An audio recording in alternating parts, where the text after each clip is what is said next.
Programa Mandou Bem com Jussier Ramalho. Oferecimento: Casa do Boné e Fardamento. WhatsApp 98730-2020. casadoboné.com.br. MC Caixas, MDF e Bordados. WhatsApp 84991978996.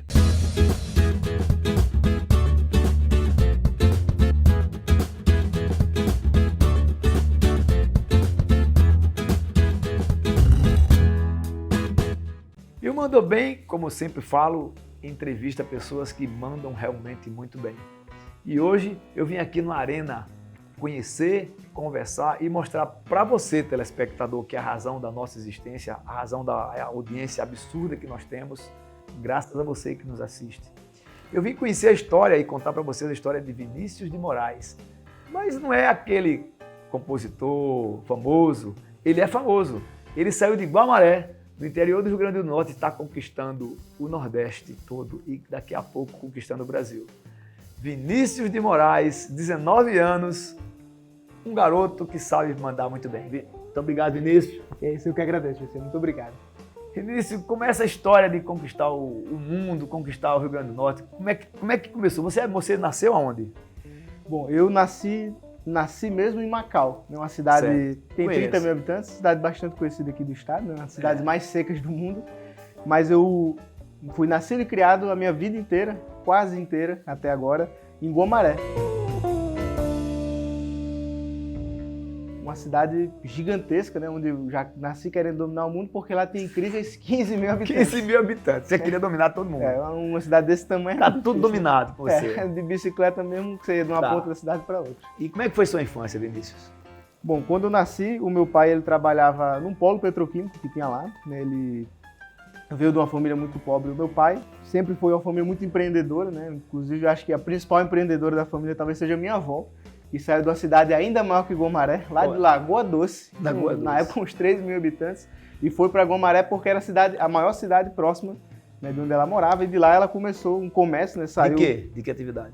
Ela vendia bagana, confeito na frente das escolas, né? E Com aquele tabuleirozinho, né? exatamente. E aí começou lá, né? Com essa veia empreendedora, começou a se estabelecer, se casou com o meu avô. E continuou vendendo, e continuou empreendendo?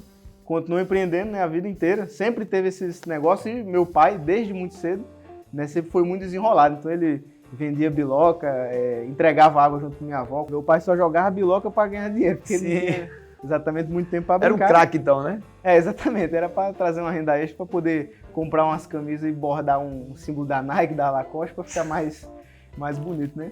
Mas bom, meu pai foi crescendo ainda na cidade, né, se casou com minha mãe, e aí eu nasci, né? Quando eu nasci, o meu pai começou a entrar numa ascensão da vida dele, né? Ele tinha 20 anos quando eu nasci, ou seja, quase a minha idade hoje. E naquele momento ele começou a empreender, né? Virou sócia da mãe da minha mãe, ou seja, minha avó.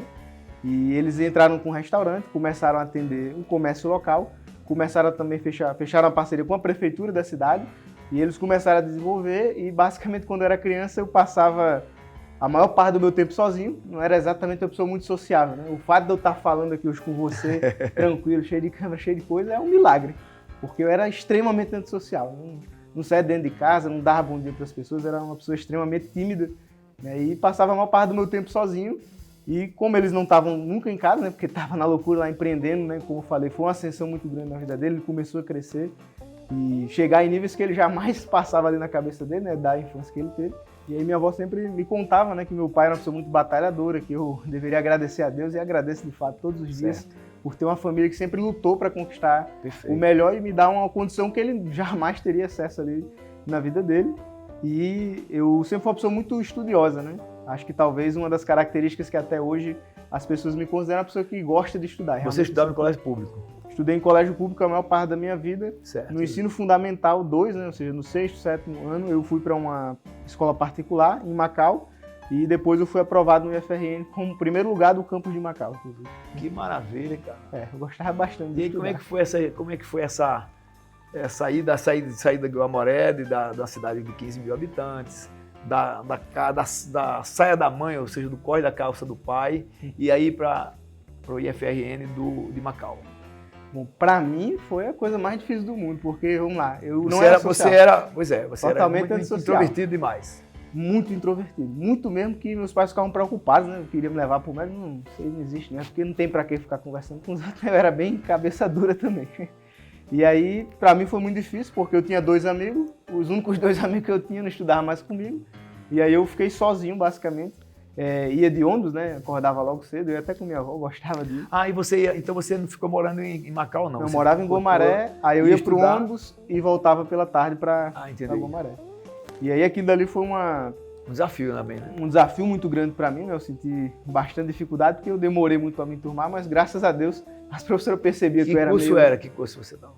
Bom, lá, quando eu comecei a estudar no Macau... Quando você começou? Isso, quando eu fui aprovado no IFRN, eu estudei informática por internet. Né? Sempre fui muito desenrolado com informática. Né? Um dos irmãos do meu pai, ele começou empreendendo também muito jovem, com 14 anos, e ele tinha uma locadora de videogame. Né? E ele que consertava os videogames, montava os computadores. E eu sempre curioso, né? Gostava de estudar, ficava perguntando o que é isso aí, como é que funciona. E sempre fui muito desenrolado, né? E você já foi aprender também, mexendo no computador também? Aprendi, eu comecei a programar com 12 anos de idade. Sério mesmo? Você era um mini gênio então, né? Mas é meio pretencioso, mas assim, eu realmente comecei mais cedo que o normal, então com 16 anos eu já sabia quase tudo que estava ali dentro do IFRN nos primeiros anos, né? Claro que de forma bruta, né? Não era tão refinado quanto um estudo, né, formal. Mas lá dentro do IF também foi um momento de grande desenvolvimento para mim, de grande desafio, porque... Você tinha quantos anos quando você passou lá? Eu tinha 15 anos. 15 anos. E naquele momento eu tinha acabado de sair... Ainda não era empreendedor, né? Nesse momento ainda não. Nesse momento ainda não, estava só investindo em conhecimento. Investindo meu tempo em conhecimento, mas eu sempre tive uma característica que eu vejo que hoje empreendedores de sucesso têm, e eu fico muito feliz, né? Às vezes eu me sinto meio deslocado. Poxa, eu vejo os caras, os grandes empreendedores que eu acompanho, né? Como o Janguier Diniz, um cara daqui do Nordeste também, que hoje eu tenho o prazer de ser mentorado, né, por ele. Né? Recentemente fui a São Paulo, tenho contato diretamente com ele, é uma coisa muito prazerosa. O cara começou com 6 anos de idade, pô, se eu comecei com 16, né? Um ano depois do IF. Foi engraxate, né? Exatamente, começou como engraxate, então eu fiquei, poxa, será que realmente esse negócio de empreender para mim? Só que o Janguier mesmo, ele tem uma frase muito impactante para mim, que é o seguinte: empreender começa não com empreendimentos empresariais. Então não é montar empresa, é você empreender na vida. Então ele começou como juiz, né? Mas ele já era empreendedor como juiz. Mas isso como assim? Não tem como depois empreender. Depois ele deixou a vida de juiz para ser empreendedor empresarial. É. Mas quando ele era juiz, ele dava o sangue dele para fazer com que aquilo que ele estava mexendo fosse a melhor coisa do mundo, que entregasse o meu valor. E eu também sempre fui assim. Isso é uma coisa interessante, Vinícius, porque existe um livro que as pessoas estão no mercado aí, nem todo mundo conhece, chama-se Você é a Sua Melhor Marca. Então, tudo que você faz na vida, tudo, você constrói uma marca. As pessoas precisam entender que todos nós somos vendedores. Se você faz alguma coisa, entrega alguma coisa para alguém por dinheiro, você está vendendo. Pode ser ideia, produto ou serviço. Se você cobra para fazer, para entregar, para produzir, você é vendedor. E todo vendedor precisa entender que a marca que você constrói ao longo da vida é o empreendedorismo que vai enaltecer depois. Você começa criando uma identidade e depois você começa a abrir a empresa e em seguida você toca o seu negócio. Exatamente. As pessoas não percebem, acham que empreender, como você falou de Janguier, sempre você precisa construir uma marca. Desde pequeno, você construiu uma marca mesmo sem querer. Você sempre se destacava onde você ia fazer. Você estudava, passou no primeiro lugar, começou a Sou medalhista olímpico, né? Dá para ver pelo meu físico, mas é medalhista olímpico de matemática. Pois é, isso é marketing, isso é empreendedorismo. Porque as pessoas acham que empreender é só vender alguma coisa por dinheiro. Não. Empreender é quando você constrói uma marca como um bom campeão em alguma coisa, ou líder em alguma atividade esportiva. Você é uma marca também que você está construindo. Quando você começa a aprender a contar dinheiro, quando seu pai, sua mãe lhe dá algum dinheiro que você começa a gastar menos do que você recebe, sim, já é uma marca que você vai construindo e é um empreendedorismo que você começa a desenvolver. E eu trabalhava, né? Trabalhava não, mas eu estudava todos os dias com o intuito de chegar lá. Então eu, mesmo no ensino médio, já estudava matérias do ensino superior, como o cálculo, por exemplo, né? Teoria dos números, enfim. Eu sempre fui uma pessoa que sempre tentou correr na frente do que me era dado, porque eu sempre ficava aqui, será que eu estou sendo só mais um? Eu não quero isso. E fui me desenvolvendo, fui crescendo dentro da matemática, fui ganhando recompensas que eu nunca quis também, mas ficava feliz com a competição, né? Era uma coisa ali nova para mim, de poder ser reconhecido pelo que eu fazia. Todo bom líder gosta de competir. E de competir eu gosto, acho que eu gosto mais do que devia, inclusive. Às vezes é um pouco demais, mas a gente sabe dosar hoje em dia. Claro, claro. E é importante que você saiba que o mundo do empreendedorismo só acontece o crescimento na zona de conflito. Conflito quando você sai da sua zona de conforto, vai conflitar com você mesmo. Buscar algo que pouca gente busca. Não é inventar a roda, é reinventar a forma de rodar. E é isso que vocês vão conhecer no segundo módulo, após o intervalo. Porque o Mandou Bem está mostrando para vocês um empresário que veio de Guamaré e está conquistando o Nordeste e já conquistando o Brasil. Não sai daí que a gente vai para um rápido intervalo e a gente volta já, contando essa história, continuando essa história, e vocês vão ter grandes surpresas, porque Vinícius de Moraes, ele não canta, mas ele encanta. Fardamentos, camisetas, calças, batas e bonés, é só na CB Bonés. Fardamentos muito rápido e fácil de encontrar. E muito mais produtos para personalizar sua empresa ou evento. É só na CB Bonés. Fardamentos, ligue 20 30 20 20, venha confirmar. Sua empresa de cara nova, ligue 20 30 20 20 ou acesse o site www.casadoboné.com.br. MC Caixas e Arte em Laser. Decore sua casa ou sua festa com nossos produtos. Cortamos MDF, pinos, compensado e acrílico. Temos cestas e bandejas para aniversário e casamentos. Caixas e artesanatos em barro. Na MC Caixas, tudo em caixa. Mercado Público Velho de Parnamirim, Box 14. WhatsApp 84 99197 8996. Estamos de volta com Vinícius de Moraes, que eu falei para vocês que não canta, mas encanta. Eu sempre digo para as pessoas, o Mandou Bem é esse programa que trata, entrete, mostra para as pessoas como você pode melhorar a sua vida. Dando dicas também, como eu, ao longo de várias entrevistas, eu dou dicas para que as pessoas possam gratuitamente entender, apreender o conhecimento, compreendendo e aí não dependendo mais de ninguém. Todas as vezes que você aprende, que você compreende e você apreende o conhecimento, você não dependerá mais de ninguém. E é isso que a gente está mostrando para você, telespectador, com essa entrevista incrível de Vinícius de Moraes. Vamos continuar, Vinícius. Então, você, como eu disse, você não canta, mas encanta pela sua simplicidade. E aí você, empreendendo com 16 anos, 17, como foi depois? Bom, quando eu tive 16 anos, até uma coisa bem curiosa, né? Quando o meu aniversário é dia 17 de março, mas dia 17 de março, nos últimos tempos, teve um evento bem curioso que aconteceu e abalou o mundo inteiro. Diga. A pandemia. No meu aniversário de 16 anos, chegou a pandemia. Chegou a pandemia. E eu todo feliz saindo da escola, aê, férias, né? Eu vou poder estudar sem precisar vir para aula, né? Vai passar uma semanazinha lá de férias, depois a gente volta. Passando 2 anos, 3, quase 3 anos, dentro da pandemia. E na pandemia, minha vida virou do avesso, que às vezes eu acho que até eu estou sonhando, que é muita coincidência. Meu aniversário de 16 anos, né, um quadrado perfeito, porque eu gostava de matemática. Começou uma pandemia mundial e minha vida fez uma curva completamente louca.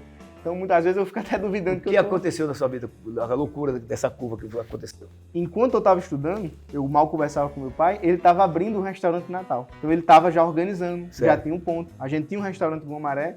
Abriu um restaurante de Natal? Sim, a gente abriu um restaurante de Natal. E esse restaurante de Natal, ele, pra mim, era uma surpresa. Eu não fazia a mínima ideia que tinha. Só que o pai disse, ei, filho, vamos lá em Natal? Eu falei, tô presidente de casa, bora, não tem problema não. E a gente veio. E ele passou assim, eu olhei, esse restaurante não é nosso não? Ele falou, temos agora uma unidade e vamos morar aqui. Obrigado por ter avisado e tudo mais. Então eu só cheguei do nada e tinha um problema. Como era o nome do restaurante? Sabor da Praia. Ficava ali na Jaguarari, ficava no cruzamento entre a Jaguarari e aqui hoje é a Nevaldo Rocha. Certo. E aquele nosso restaurante tinha só um problema. Quando ele foi abrir, não tinha ninguém pro caixa, meu pai estava ocupado na operação. E ele me chamou, falou, Vinícius, fica aí no caixa rapidinho. Eu muito emburrado, porque eu falei, eu era extremamente tímido até aquele presente momento, eu nem falava direito com os outros. O povo nem sabia que meu pai tinha filho. Quem sabia era o pessoal da família, porque eu ia nos aniversários e tudo mais. Mas ninguém nem sabia que eu era filho do meu pai. Só por causa do rosto mesmo que eles se correlacionavam. E lá no dia eu fiquei no caixa. E para minha surpresa, eu não morri. Né? Foi a maior surpresa que eu tive, porque o meu medo era de eu não voltar mais, né? Ficar lá mesmo e... Morrer lá, né? Morrer lá, porque eu era muito... De tanta timidez. De tanta timidez e de lidar com uma coisa séria. Porque pra mim, sei lá, se eu errasse um troco ali, eu podia... Sei lá o que ia acontecer comigo. Eu perdi o dinheiro do meu pai.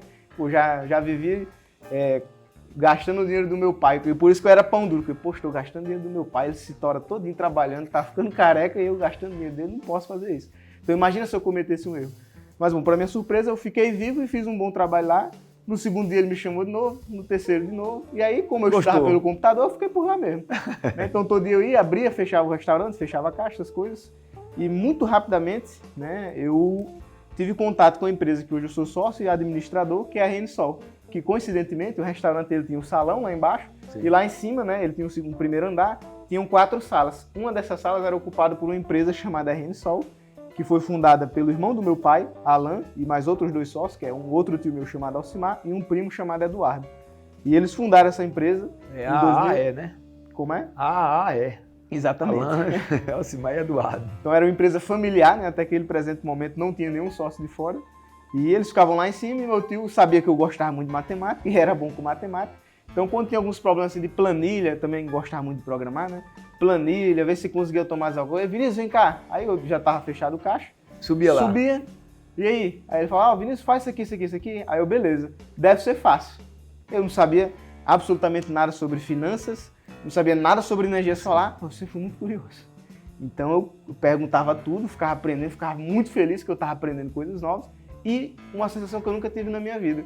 O que eu estava aprendendo e os problemas que eu estava resolvendo, diferente daquelas raízes quadradas loucas, estavam impactando a vida das pessoas que estavam na minha frente. E eu vi eu resolvendo aquele problema e o meu tio parando de suar, parando de fazer uma coisa manual. Porra, isso aqui é legal, gostaria de fazer mais isso. E eu falei, ó, se tiver mais coisa aí, vai jogando pra mim. E eu comecei a trabalhar... É desafio, né? De graça mesmo. Aí eu comecei a estudar menos matemática, mas ainda participava das Olimpíadas. Na verdade, não é de graça, você estava aprendendo, né? Pois Quando a gente aprende, não é de graça. O que eu ganho ali, eu nem sei quanto vale, inclusive. Hoje você sabe que é um valor... Hoje eu sei que é um valor incalculável. Então, mesmo não estudando matemática, eu ainda fazia as provas e meu desempenho melhorou, porque eu continuava aprendendo, né? Aprendendo a pensar. E termina ficando mais maduro também, né? Ficando mais maduro, ficando mais velho, os neurônios vão se ajeitando. E acabou que eu comecei a puxar tanta responsabilidade da Renisol, que chegou um momento que as decisões eram compartilhadas comigo. Vinícius, a gente quer contratar um software para fazer a gestão dos clientes. Dá uma pesquisada aí. Aí eu pesquisava, trazia, esse daqui é bom por causa disso, o preço dele é assim, aquele ali.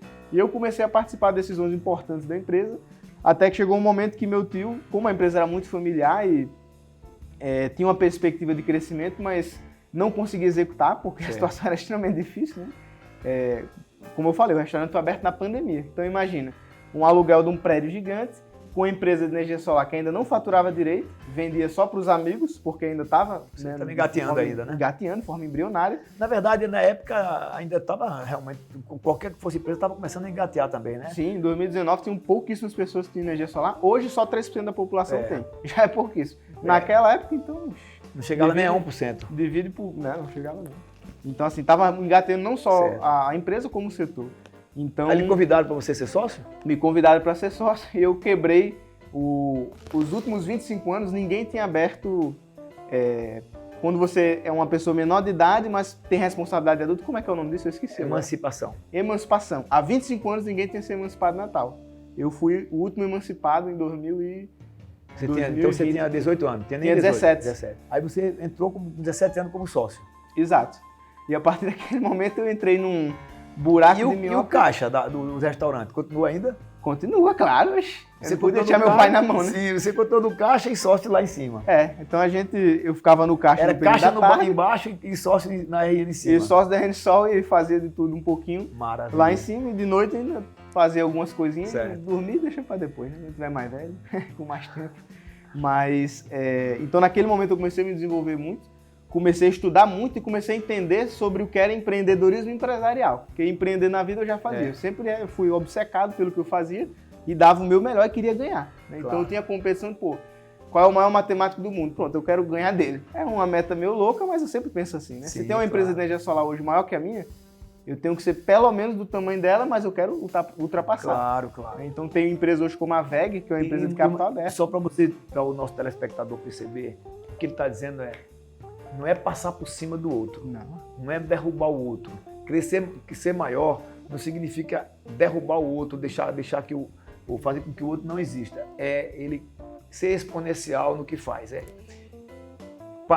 Ser maior significa crescer mais, ser mais visto, ter mais clientes, faturar mais, sem derrubar ninguém. Porque é muito importante que o empresário entenda que a concorrência é salutar, é saudável, né? Sim. O que não é saudável é você querer derrubar o outro, querer fazer com que o outro não cresça, fazer tudo para que o outro não saia do lugar. Exatamente. Todo mundo cresce, todo mundo gosta, todo mundo ganha dinheiro, é que isso aqui é bom, né? Todo mundo feliz. Até porque no nosso setor, né, eu fico muito triste quando eu vejo alguns incidentes acontecendo, clientes satisfeitos, porque o setor é muito novo.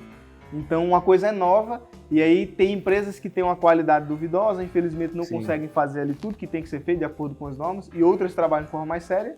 O cliente ele olha o mercado numa ótica de, não, peraí, energia solar, eu vi uma notícia que aconteceu um problema, então energia solar é ruim. Não é bem assim que funciona, né? Na verdade, a maioria das instalações ocorre bem, mas um problema que ocorre chama muito mais atenção do que milhares de pessoas hoje que têm energia solar e são satisfeitas e felizes e dizem que foi o melhor investimento. Eu tenho energia solar lá na minha casa. Lá, inclusive, nós temos porque é o futuro, né? É o futuro, né?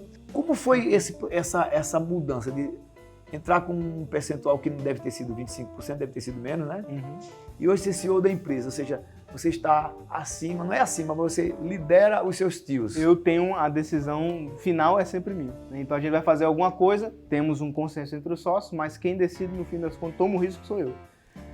Para falar a verdade, os louros e o bônus e o ônus. O bônus e o ônus. Se der algum problema, a culpa é completamente minha. Mas isso faz parte do jogo. Faz parte do jogo. E, inclusive, eu sempre gostei de puxar a responsabilidade para mim, né? Inclusive, isso foi uma das grandes dificuldades minhas no começo, né? Mas falando um pouco sobre essa trajetória de um menino de 17 anos, recém-emancipado, que nunca não sabia nem que o céu era azul, porque era antissocial até ir para o caixa do restaurante para virar o CEO da empresa. Esse nome CEO, às vezes o pessoal olha e fica, que danado é um CEO, mas bom, vamos pensar o seguinte, à medida que a empresa vai crescendo, né, você que tem um comércio pequeno, você participa de todas as grandes decisões de negócio. Chegou um cliente pedindo desconto, você está ali perto da loja, você escuta, opa, como posso ajudar? Ah, não, pode deixar, deixa eu fazer isso aqui. Mas hoje a gente tem quase 30 colaboradores internos e tem um pessoal de campo que é mais uns 15, né, porque todos os meses está aumentando, graças a Deus, então eu nem sei mais o número direito. Mas a gente tem quase 50 colaboradores hoje dentro da empresa, eu não tenho como tapar de tudo. É simplesmente impossível. Claro. Então eu preciso de pessoas que, junto à minha liderança e junto à minha tomada de decisão, consigam executar aquilo e eu ainda tenho que conseguir controlar, não no sentido de manipular as pessoas, mas controlar eu conseguir ter ciência da situação e o meu pensamento, o meu posicionamento está chegando realmente ao cliente final. E essa trajetória foi muito intensa para mim, né? Porque eu já tinha aquela responsabilidade, a gente tinha empréstimos no banco. Para pagar, né? Para honrar. Para pagar, para honrar, porque ia vir. E a gente ainda fez uma coisa muito louca, mas que eu agradeço muito a Deus por ter me dado a coragem de fazer junto com o meu sócio na época, que foi o quê? O cara lá com 17 anos, imagina aí, eu não tinha nem camisa social, porque eu usava só bermuda e camisa normal, dessas de carrinho, sabe? Negócio de criança mesmo. E a gente foi conversar com um amigo de um dos nossos sócios, que ele trabalha no ramo de aluguel de carros, então ele faz muitas licitações, ele trabalha basicamente o estado inteiro e ele é um cara que tem condições financeiras favoráveis, né? Ele é um grande empresário daqui de Natal e a gente foi conversar com ele sobre um projeto inovador. Lembra que eu falei que eu gosto de ganhar? Então toda hora eu ficava pensando, caramba bicho, como é que eu posso fazer melhor? Como é que eu posso entregar mais valor para os clientes, mais valor para a sociedade e ainda ter um negócio que pague as contas e deixe lucro, porque senão não tem como, né? Nenhuma empresa sobrevive sem isso. E aí a gente montou um modelo de negócio chamado Energia por Assinatura, que hoje inclusive virou outra empresa do grupo de tão grande que esse negócio ficou. E o que é essa tal de Energia por Assinatura? Basicamente, a gente descobriu uma forma de atender aquelas pessoas que são excluídas da sociedade. Lembra que eu falei que eu vim de Guamaré? Lá em Guamaré, de 15 mil habitantes, né, grande cidade, a grande maioria das pessoas lá tem baixa renda, tem um comércio informal, então o cara nem tem um CNPJ. Então como é que uma pessoa que está nos assistindo agora, que tem baixa renda, pode contratar uma assinatura da energia? Bom, como é que funciona isso? Basicamente, a gente tem usinas que a gente pegou, lembra do rapaz que eu falei, o investidor, né? A gente pegou com ele um empréstimo de 470 mil reais com a empresa engateando, porque ele sentiu confiança na minha pessoa e falou, rapaz, Certo. esse cara aí, ele não tá pra brincadeira não, ele quer realmente fazer o negócio acontecer. E a gente pegou esse capital, construiu uma usina junto com ele, a qual ele é sócio da gente e tem os lucros dela até Certo. hoje. E essa usina, ela produz energia. E o que a gente faz com essa energia? Bom, as pessoas que tentam comprar energia solar e que são de baixa renda ou que eles não têm um crédito aprovado pelos bancos, que é 87% da população brasileira, devido à pandemia, a gente tem uma solução para elas. Elas não precisam mais ficar de escanteio, ficar lá na sombra, sem poder usufruir dos benefícios do sol e da energia solar. Como todo mundo diz, o sol brilha para todos. Exato. Então, para essas pessoas, como é que a gente faz chegar à energia solar? A gente reduz a conta de energia delas em até 20%, sem que eles precisem fazer nada. Não vai mexer no telhado deles, né? Então, se você morar em apartamento também não tem problema. Não vai precisar instalar nada, Faça um não contrato vai precisar só. ir para um branco, é só assinar um contrato com a gente. E a energia vai para você, vai para Que a nossa energia da nossa usina vai para casa do cliente e ele economiza até 20%. Essa é a energia por assinatura. Mas Exatamente. também tem outras formas de energia que você também vende, né? Com certeza. A principal forma, né, e a Sim. mais indicada para quem pode fazer, eu Sim. nem penso duas vezes antes de recomendar. É a placa, né? É comprar o sistema próprio. Sim. É você comprar as placas, comprar o Foi, inversor, todo exatamente. o material como você fez, né, e colocar na sua casa. Por quê? Dessa forma, você faz uma coisa que é mágica, assim, era inusitada até. E pode antes da dividir, né? energia solar. Pode dividir para 2 ou 3 pessoas, né? Assim, Pode. CPF. Gente, eu estou conversando aqui com Vinícius de Moraes, um CEO da RN Sol. Esse cara realmente é fora do comum, fora da curva. Eu fico muito feliz de poder ter uma grande parceria com ele, ter conhecido essa história maravilhosa. Eu queria que você dissesse qual é o Instagram aqui da RN Sol O nosso Instagram hoje é @RNSolEnergia. e o WhatsApp de contato para quem quiser entrar em contato com você. O nosso WhatsApp central é 9840-3244. Rapaz, Vinícius, vou pegar na sua mão aqui para pegar um pouco dessa energia e desse dinheiro, né? Aí tá. Gente, precisa falar mais alguma coisa? Eu só fiz 3 perguntas, ele sai. Eu ficaria aqui escutando essa história 1 hora, 2 horas. Infelizmente o programa é pequeno, 28 minutos. Mas é para você, empreendedor. Nunca desista. Lute, persevere. Tenha fé em Deus. Tenha fé na vida. E tenha muita fé em você, no seu talento, na sua capacidade. E lembre-se de uma coisa. Quem aprende e compreende, apreende. E quando apreende, não se rende. E aí, o céu é o limite. É isso que esse rapaz mostrou pra gente. Vinícius, muito obrigado por participar do Mandou Bem, cara. Prazer é todo meu. Feliz demais pela sua história. Dizer pra você, o Mandou Bem vai ficando por aqui, mas eu te aguardo novamente domingo, 8h30 da manhã, aqui na TV Tropical, Record TV, e agradecendo a você a grande audiência que nós temos. Um beijo no coração de todos os clientes. Tchau. Programa Mandou Bem com Jussier Ramalho. Oferecimento: Casa do Boné e Fardamento. WhatsApp 987302020. casadoboné.com.br. MC Caixas, MDF e Bordados. WhatsApp 84991978996.